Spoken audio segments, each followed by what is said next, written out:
ሰላም ጤና ይስጥልኝ ውድ ተመልካቾቼ እንደምን አላችሁ እንደምን ከረማችሁ። ዛሬ አበበ ኮንሰልቲንግ ቢዝነስ ሂሳቡን ኤክሴል ላይ እንዴት እንደሚመዘግብ ነው የምናየው ማለት ነው።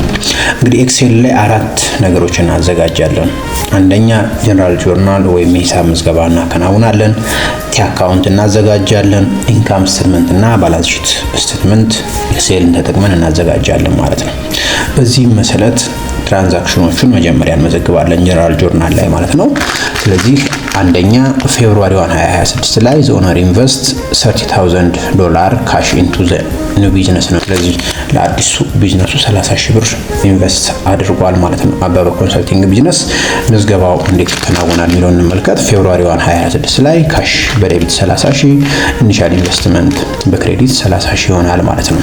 ፌብሩዋሪ 1 ላይ አሁንም 2026 ላይ ማለት ነው ፕሮቫይድድ ኮንሰልቲንግ ሰርቪስ ቱ ክላይንት ኤንድ ሪሲቭድ $5,000 ኢን ካሽ ኢሚዲየትሊ ነው። ስለዚህ ማማከር አገልግሎት ሰጥቷል። ኢሚዲየትሊ ደግሞ ካሽ ተቀብለዋል ማለት ነው ከደንበኛው። ስለዚህ እንዴት ነው የምንመዘግበው የሚለውን እንመልከት። ገቢውን ካሽ በዴቢት 5,000 ይመዘግባል። ሰርቪስ ረቨኑ ደግሞ በክሬዲት 5,000 ይመዘግባል ማለት ነው። ሌላው ፌብሩዋሪ 5 2026 ላይ ነው።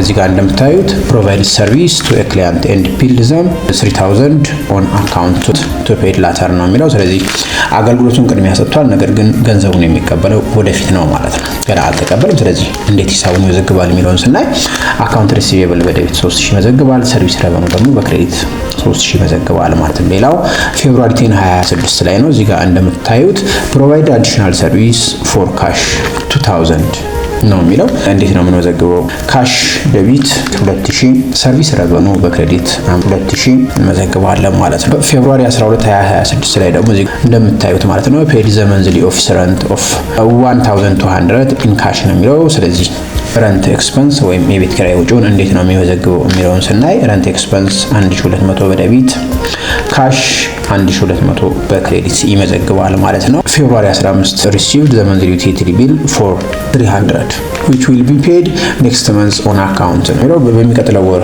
የሚከፈል ዩቲሊቲ ኤክስፐንስ በዴቢት 300 ይመዘግባል። አካውንት ፔብል በክሬዲት 300 ይመዘግባል ማለት ነው። ምክንያቱም ወደፊት ነው ገንዘቡን የሚከፍለው። ስለዚህ እዳ አለብኝ ብሎ ነው የሚመዘግበው ማለት ነው። እንዲሁም ፌብሩዋሪ 2026 ላይ ፔድ ኤምፕሎይ ሳላሪ ኦፍ $2,500 ኢን ካሽ ነው የሚለው። ስለዚህ ሳላሪ ኤክስፐንስ ለሰራተኞቹ ደሞዝ ከፍሏል። እንዴት ነው የሚመዘግበው የሚለውን እንመልከት። 2,500 ብር ኤክስፐንስ ነው ለቤት ይመዘግባል።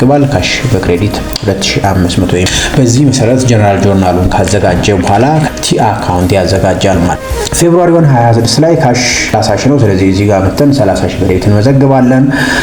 ኢኒሻል ኢንቨስትመንቱ ደግሞ ኢኩዊቲው 30,000 ነው። እዚህ ጋር እንደምታዩት በክሬዲት እንመዘግባለን ማለት ነው። ፌብሩዋሪ 2026 ላይ ካሽ በዴቢት 5,000 እንመዘግባለን። እንዲሁም ደግሞ ሰርቪስ ረቨኑ በክሬዲት እዚህ ጋር እንደምታዩት 5,000 እንመዘግባለን ማለት ነው። ያው ፌብሩዋሪ 5 2026 ላይ አካውንት ሪሲቭ በዴቢት 3,000 እንመዘግባለን ማለት ነው። ሰርቪስ ረቨኑን ደግሞ በክሬዲት እዚህ ጋር እንደምታዩት 3,000 እንመዘግባለን። ፌብሩዋሪ 10 2026 ላይ ካሽ በዴቢት 1,000 እንመዘግባለን ማለት ነው። ሰርቪስ ረቨኑ ደግሞ እዚህ ጋር እንደምታዩት 2,000 እንመዘግባለን በክሬዲት ማለት ነው። ፌብሩዋሪ 12 2026 ላይ ረንት ኤክስፐንስ ወይም ለቤት ኪራይ ከፍሏል። ስለዚህ 1,200 እዚህ ጋር እንደምታዩት እንመዘግባለን። ካሽ ደግሞ በክሬዲት 1,200 እዚህ ጋር እንመዘግባለን። ፌብሩዋሪ 15 2026 ላይ ዩቲሊቲ ኤክስፐንስ 300 ብር በዴቢት እንመዘግባለን ማለት ነው። እዚህ ጋር መተን ማለት ነው። አካውንት ፔብል ደግሞ 300 ብር እዚህ ጋር በክሬዲት እንመዘግባለን ማለት ነው። ሌላው ሳላሪ ኤክስፐንስ ነው 2,500 ብር እዚህ ጋር እንደምታዩት ሳላሪ ኤክስፐንስ 2,500 ብር እንመዘግባለን።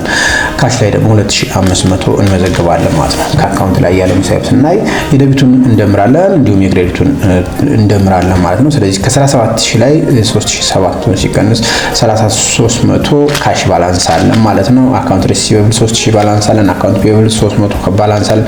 ኦነርስ ኢኩዊቲ 30,000 አለን። ሰርቪስ ረቨኑ 10,000 አለን። ረንት ኤክስፐንስ 1,200፣ ዩቲሊቲ ኤክስፐንስ 3,000፣ ሳላሪ ኤክስፐንስ 2,500 አለ። ጆርናል ምዝገባ ካከናወን እንዲሁም ቲ አካውንት ካዘጋጀን በኋላ ወዴት ምንድነው የምናዘጋጀው የሚለውን ስናይ አንደኛ ኢንካም ስቴትመንት እናዘጋጃለን። ሁለተኛ ባላንስ ሺት ስቴትመንት እናዘጋጃለን። ስለዚህ በዚህ መሰረት እዚህ ጋር እንደምታዩት ረቨኑ ሰርቪስ ረቨኑ 10,000 ነው። ኦፕሬቲንግ ኤክስፐንስ ረንት ኤክስፐንስ 1,200፣ ዩቲሊቲ ኤክስፐንስ 3,000፣ ሳላሪ ኤክስፐንስ 2,500፣ ቶታል ኤክስፐንሳችን 4,000 ነው።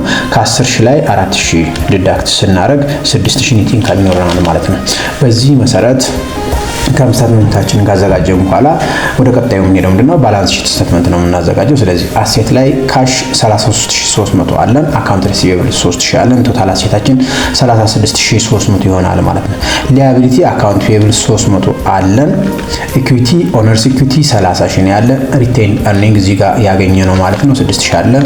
አጠቃላይ ቶታል ሊያቢሊቲ ኤንድ ኢኩዊቲያችን 36300 ይሆናል። ስለዚህ አሴታችን 36300 ቶታል ሊያቢሊቲ ኤንድ ኢኩዊቲ 36300 ነው፣ እኩል ነው ማለት ነው። በዚህ መልኩ ሂሳባችንን አዘጋጀን። ኢንካም ስቴትመንት እና ባላንስ ሺት ስቴትመንታችንን አዘጋጀን ማለት ነው። ተመልካቾች ዛሬ ቀለል ባለ መልኩ ኤክሴልን ተጠቅመን ጀነራል ጆርናል እንዴት እንደምናዘጋጅ፣ አካውንት እንዴት እንደምናዘጋጅ፣ ኢንካም ስቴትመንት እና ባላንስ ሺት እንዴት እንደምናዘጋጅ አይተናል ማለት ነው። በቀጣይ ቪዲዮ እስከምንገናኝ ቸር ሰንብቱ። ቻናሉን ሰብስክራይብ፣ ቪዲዮ ላይክ እና ሼር ማድረጋችሁን አትርሱ።